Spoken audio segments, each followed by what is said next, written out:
Good morning student, welcome SVM online class में आपका स्वागत है।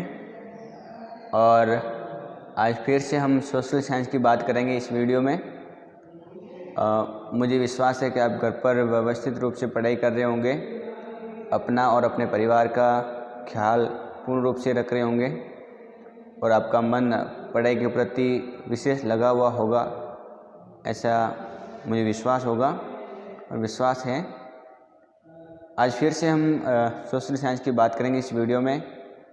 और हमने लास्ट वीडियो में पढ़ा था कि जो हुमायूं का मकबरा है उसकी क्या विशेषता थी, किस प्रकार की मुग़ल वास्तुकला की विशेषताएं थी, उसकी बात की थी।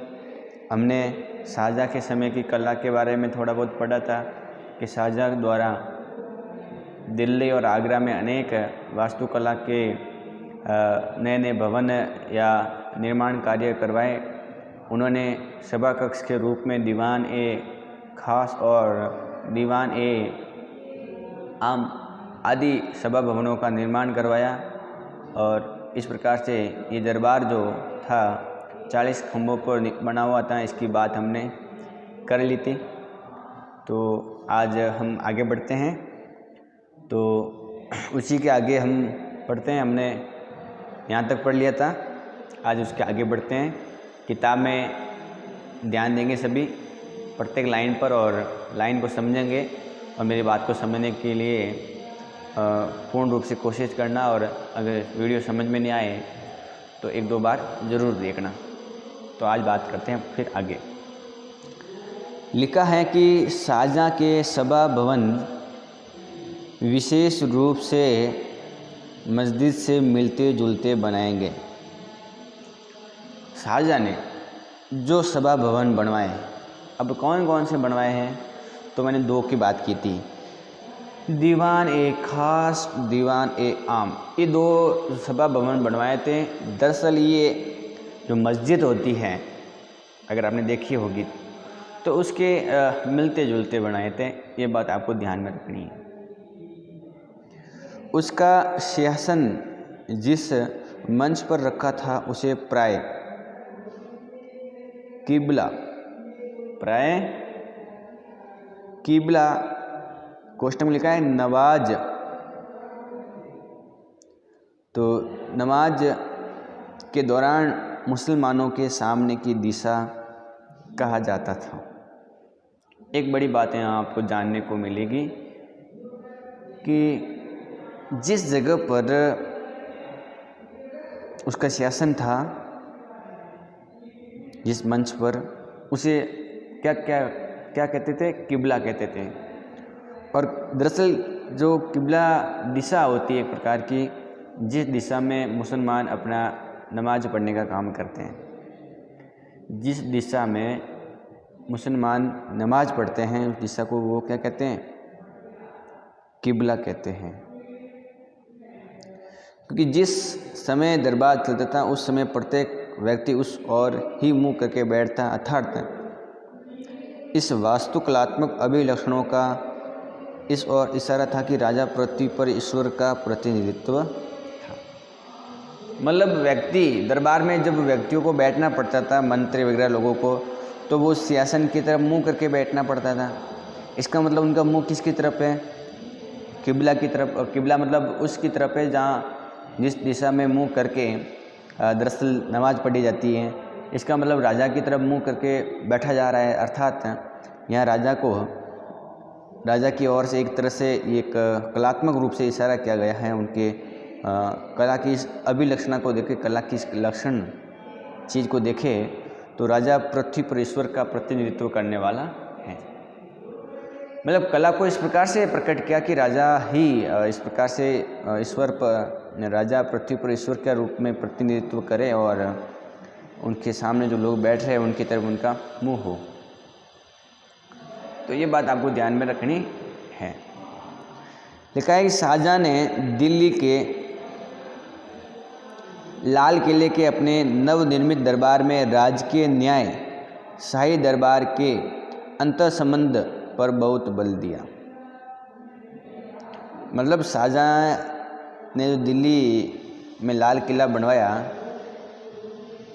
दिल्ली में क्या बनवाया? लाल किला। उस लाल किले में जो नया दरबार बनाया, नवनिर्मित यानी नया दरबार बनाया, नवनिर्मित यानी नया बनाया हुआ दरबार, उसमें राजकीय न्याय और जो राजा का धर्म है या बादशाह सुल्तान का कि वो लोगों का न्याय करे और लोगों का न्याय करे, तो उसके लिए राजकीय न्याय, ऐसा दरबार जहाँ पर बैठकर बादशाह लोगों के न्याय करने का काम करते थे। तो राजकीय न्याय और शाही दरबार के अंतर संबंध पर बहुत बल दिया। मतलब दरअसल ये हुआ कि जो दरबार हैं उसमें दो चीज़ें दिखाई देती हैं, एक तो राजकीय न्याय के लिए दरबार हो गया, एक शाही दरबार हो गया। अगर हम शाही दरबार की बात करें तो वो बादशाह के लिए खुद के लिए विशेष था और उसके अंदर दोनों चीज़ें अलग अलग बनाए रखने पर उसने विशेष बल दिया। ये बात आपको ध्यान में रखनी है। बादशाह के सिंहासन के पीछे, बादशाह का जो सिंहासन है, सिंहासन है जिस जगह पर बैठते हैं बादशाह राजा वगैरह, उसके पीछे पित्रादुरा के जड़ाऊ काम की एक श्रृंखला बनाई गई थी। पित्रादुरा, अब इस शब्द को यहाँ आप ध्यान दें, समझें। पित्रादुरा का मतलब क्या होता है? उत्कीर्णित संगमरमर अथवा बलुआ पत्थर पर रंगीन ठोस पत्रों को दबाकर बनाए गए सुंदर तथा अलंकृत नमूने क्या होते हैं? पित्रादुरा। मतलब क्या होता है कि कोई संगमरमर है या कोई बलुआ पत्थर है, ये ऐसा कोई भाग है, या तो संगमरमर का होगा या बलुआ पत्थर होगा।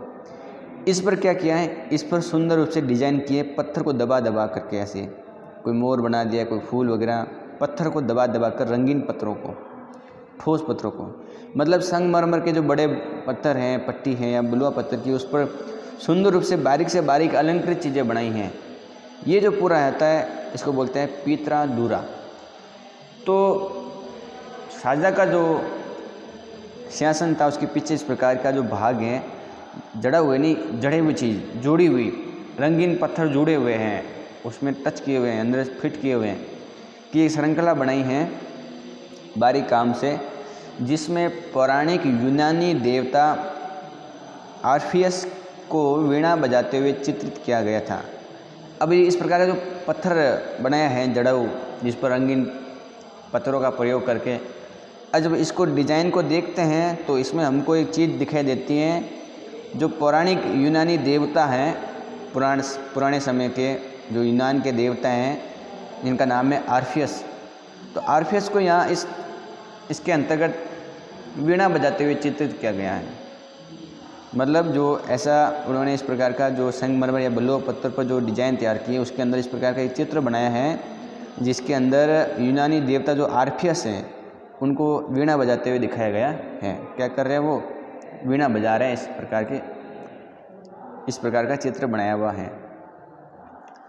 ऐसा माना जाता था कि आर्फियस का संगीत आक्रामक, आर्फियस का जो संगीत है वो वीणा बजाते हुए बताया हुआ है, मतलब संगीत के अंदर उनका विशेष ध्यान या उसकी रुचि थी।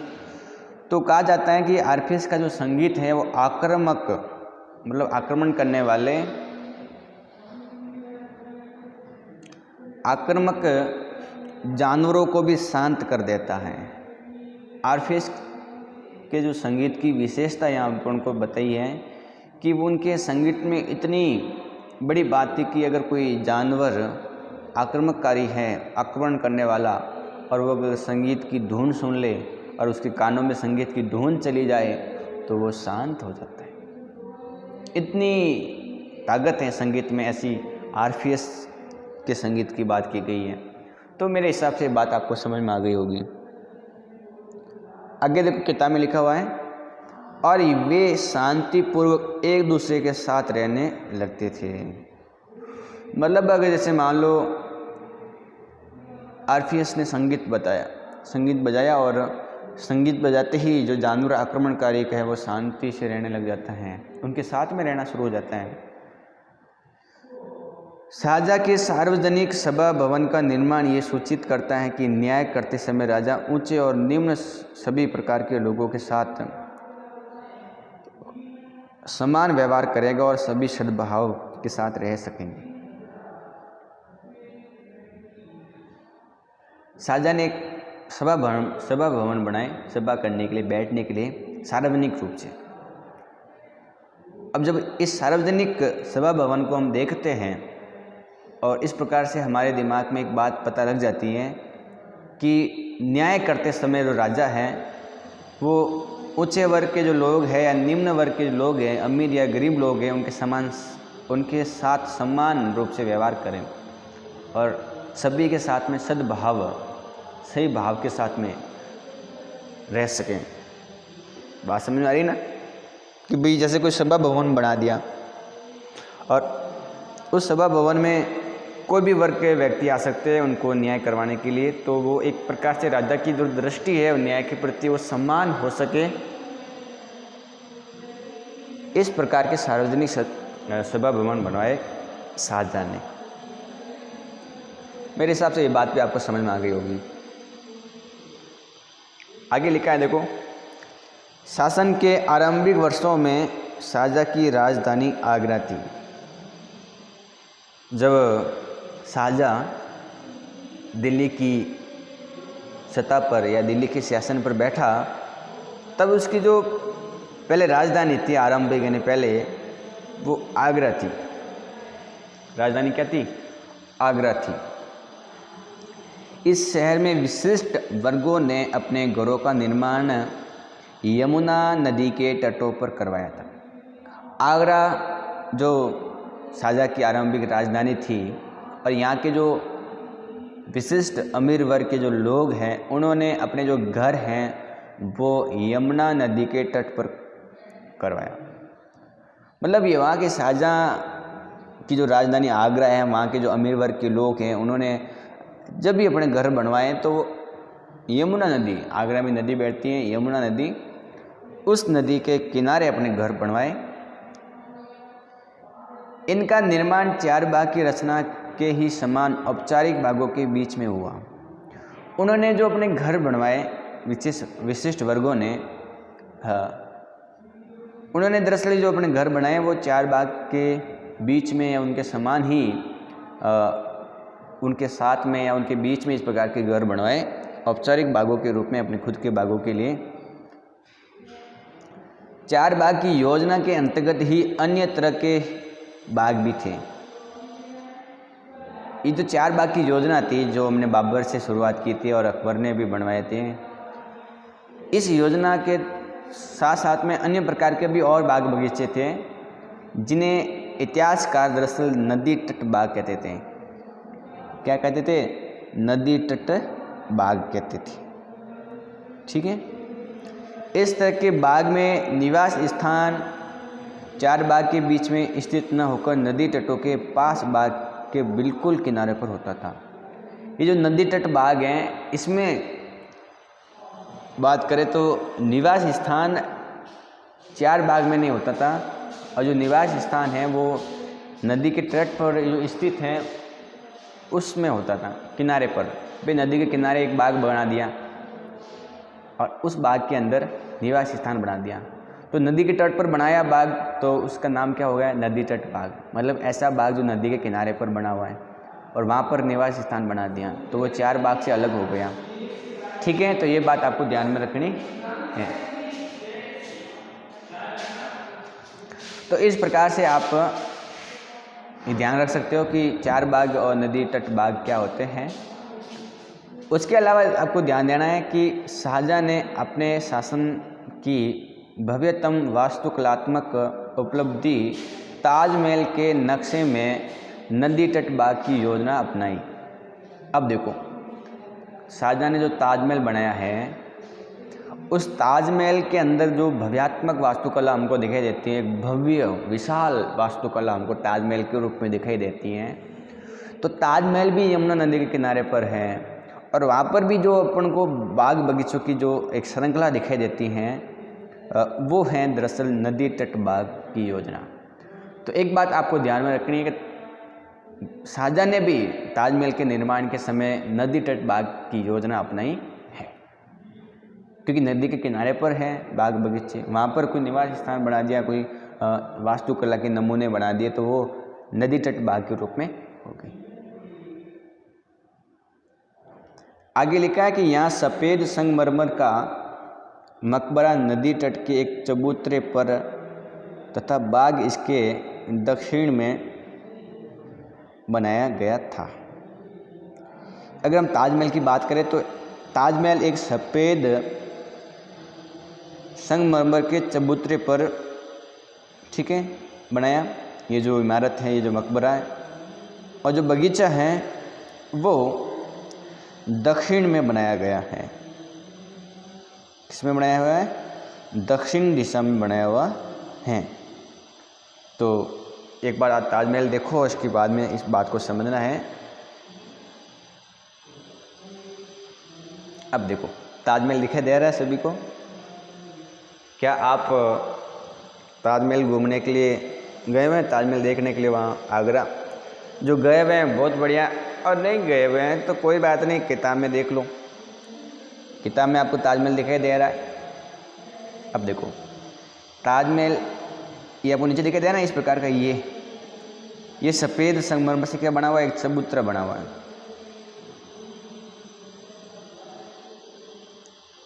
भाई अगर इस प्रकार का कोई बना हुआ है, अगर मैं बात करूँ, जैसे लाइन वापस खींच लेता हूँ, ये चबूतरा है और इस पर कोई दीवार बना दी, कोई बिल्डिंग बना दी, ठीक है, इस प्रकार की कोई चीज़ बना दी, तो ये जो नीचे है ये ताजमहल के नीचे बना हुआ है। और ये किससे बना हुआ है? सफ़ेद संगमरमर से बना हुआ है।